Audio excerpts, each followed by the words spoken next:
국민의힘 전당대회에서 윤석열 전 총장이 대선 후보로 선출된 이후 2030 세대가 큰 비율로 탈당에 나섰습니다.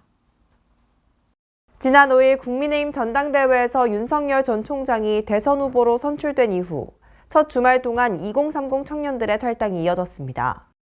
지난 6일에서 7일 양일간 국민의힘을 탈당한 책임당원은 약 3,000명, 일반 당원은 3,500명으로 총 6,500명이 탈당한 셈입니다. 탈당한 책임당원 중 주축인 20대에서 30대인 청년당원은 약 2,100명으로 70%에 해당하는 숫자입니다. 대선 후보 확정으로 인한 컨벤션 효과로 전 연령대에 걸쳐 당원 수는 오히려 늘었지만 청년층의 당원 수만 오히려 줄어들었습니다. 전당대회 이후 청년층 이탈에 당내에서는 서로 다른 목소리가 나왔는데 김재원 최고위원은 지난 8일 한 언론과의 전화통화에 중앙당 집계에 따르면 지난 5일 전대 종료부터 이날 오전 현재까지 확인된 탈당자 수는 40명이 전부라며 청년층 탈당 러시는 사실 무근이라고 밝혔습니다.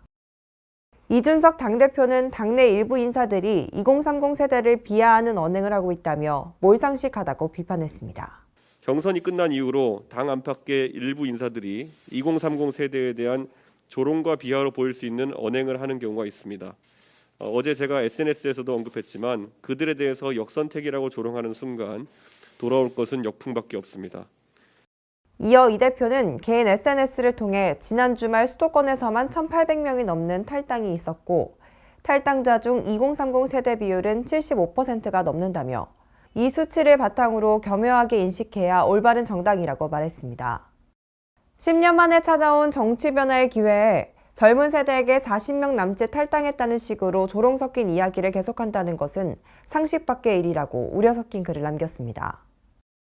이후 지난 10일 라디오 프로그램에 출연한 김 최고위원은 결국 자신의 착오라고 인정해 이준석 대표 말씀이 맞다고 밝히며 중앙당에 접수된 것을 기반으로 인터뷰했다고 시인했습니다. 이준석 대표와 저하고 사무총장이 있는 자리에서 사무총장이 탈당 현황에 대해서 지금 중앙당에 접수된 탈당계가 40명밖에 안 된다. 이게 예년에도 보통 그 경선이 끝나면 10% 정도 탈당을 했는데 이게 탈당 러시 이런 게 아니다. 이런 이야기를 했고 결과적으로 이준석 대표 말씀이 맞아요.